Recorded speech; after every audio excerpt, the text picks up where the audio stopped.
Consider this, the heartbreak of losing a child to gun violence.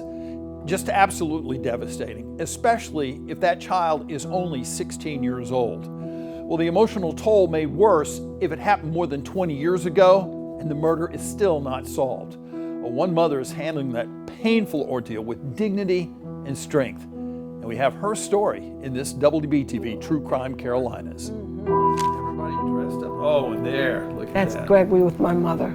Wow.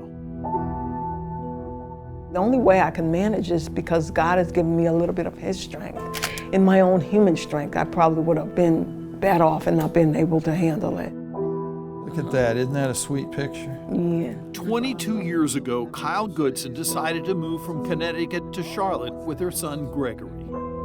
My father loved him so much. Oh, wow. I followed my parents who relocated here after they retired, and I wanted to come and grow old with them. If they got sick, I didn't want to be all the way in Connecticut and have to fly here. So I thought it was best that Gregory and I relocate here, and we did. Kyle also left an abusive relationship behind. She worked as a teacher while Gregory went to school at North Mecklenburg High School. Gregory was the most wonderful little boy. If anybody wanted a son, they'd want him. That's what I've done. That's the compliment I've been given. That if they had a son, they'd want him to be just like Gregory. He was kind. He was so respectful to his elders. He was a good boy. Kyle says Gregory was a jokester and had a lot of friends. He was planning to try out for the high school basketball team and had dreams of playing in college. He was so motivated. He would get up at 4 o'clock in the morning. We lived in an apartment when we first came here. And so he'd get up and go play basketball, and then he'd run back home and take a shower and go get on the bus for school. Despite his busy schedule, 16-year-old Gregory still had time to hold down 2 jobs. He worked for Red Robin and Zaxby's just because he loved to work. Work makes a boy a man. And so I wasn't against it as long as he did what he had to do. It seemed like an idyllic life. That is, until that morning in September of 2005. I walked in his bedroom and his bed was just not slept in, as if he had not been in the bed that night. So I immediately called my mother and said, "Hey Mom, did Gregory spend the night there?" She said, "No, I haven't heard from Gregory," and my heart just dropped because I knew something was wrong. He never did that. He'd always tell me where he was. And so I knew that this was not normal, not regular, and I knew that something was amiss. Call it a mother's intuition. For 3 days, no sign of Gregory. But then, a call from her father.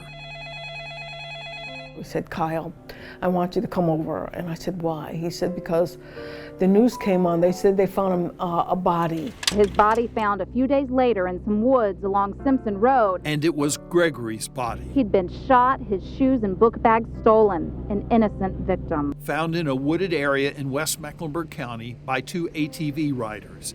He'd been shot once in the chest. That was 21 years ago. And to this day, They have never arrested anyone. They don't know.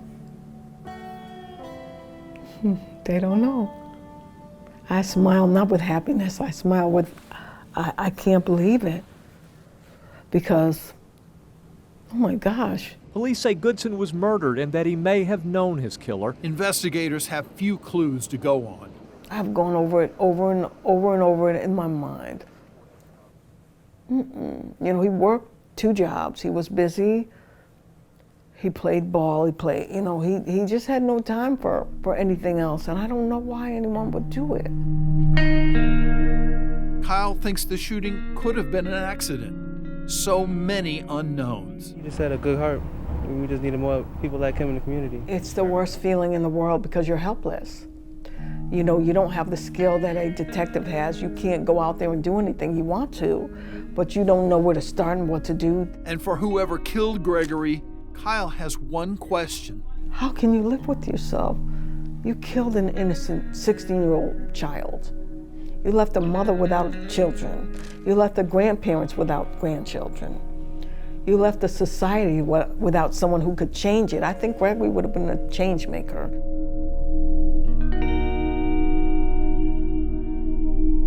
Kyle says she believes in heaven and she's confident she will embrace Gregory again one day. She continues to hope for justice in Gregory's case, and whoever killed him will find it within themselves to come forward to clear their conscience. Now, we asked Charlotte-Mecklenburg Police about the case, and if there was a detective we could speak with about it, they declined to do so.